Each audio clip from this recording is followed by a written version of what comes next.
love-driven ministry.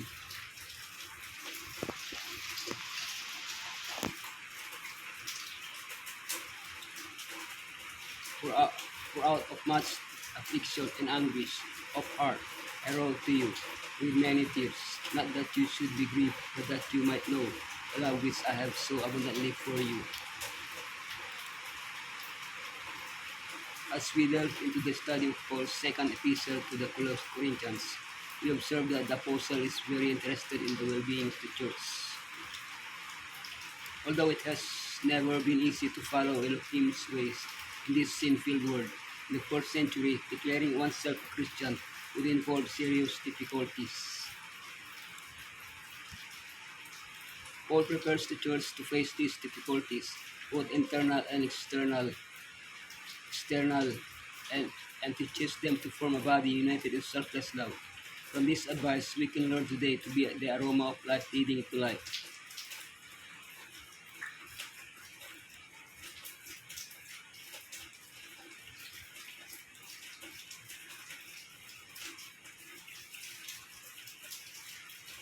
Elohim's comfort in suffering, who comforts us in all our tribulations, that we may be able to comfort those who are in any trouble, with the comfort with which we ourselves are comforted by Elohim.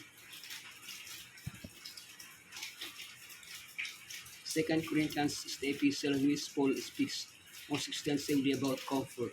The church was going through a difficult time, and Paul's previous letters had plunged them into a state of sadness.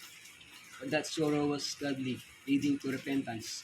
So Paul does not want the sorrow to overwhelm them, but rather that they be comforted. He himself had gone through times when his own life had been at risk, and he had become discouraged. But Elohim comforted him, and now he transmits that comfort to the church. Comfort of Elohim. It frees us from fear. It reminds us of times He helped us. It helps us to endure affliction. It leads us to spiritual maturity. It encourages us to intercede for others. We comfort each other as we were comforted by Elohim. Holiness and sincerity in ministry. Now this is our boast. Our conscience testifies that we have conducted ourselves in the world, and especially in our relations with you, with integrity and godly sincerity. We have done so, relying not on worldly wisdom, but on Elohim's grace. Some people look down on Paul, accusing him of being weak and indecisive. For this reason, and so that his advice would be received and accepted, it was necessary for the apostle to defend himself against such accusations. As a man, he considered himself insignificant, but by the grace of Elohim, he could boast of having a clear conscience. He and his associates could confidently say that his conduct was holy and sincere, pure, both in the church and outside of it. For this reason, Paul's writings were free of hidden intentions. He hoped that these letters would be read and understood in that context of holiness and sincerity, that is, written out of love for them and seeking only of their good. To behave wisely. I call Elohim as my witness, and I stake my life on it, that it was in order to spare you that I did not return to Corinth. In his first letter, Paul informed the Corinthians of the road that he planned to take. In a later letter, he informed them that he would visit them twice. However, he had changed his plans and decided not to make that first visit. These changes lead some to criticize him for being unstable and vacillating. Why had he changed his mind?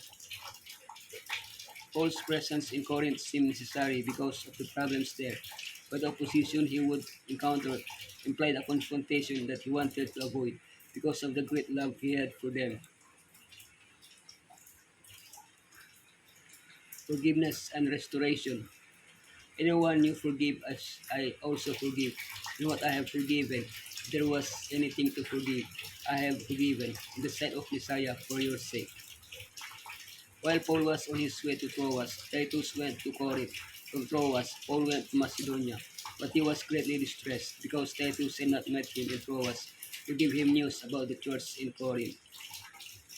Shortly afterwards, Titus finally met Paul in Macedonia. He told him how the church had reacted very favorably to the apostles' admonitions. One of the issues they needed to resolve concerned church discipline. Obeying the apostle, the offending party had been rebuked, and they had accepted the rebuke. Now Paul asked them to take the next step, forgiveness and restoration, the fragrance of Messiah. We are to Elohim the fragrance of Messiah among those who are being saved and among those who are perishing.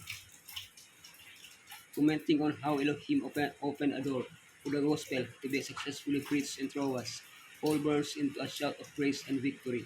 But thanks be to Elohim who always leads us as captives in Messiah's triumphal possession and uses us to spread the aroma of the knowledge of Him everywhere. Like an all-pervading fragrance, the knowledge of Messiah reaches every soul. To the Corinthians, as to us, this fragrance is of eternal life. However, to those who reject the call, it is a smell of death.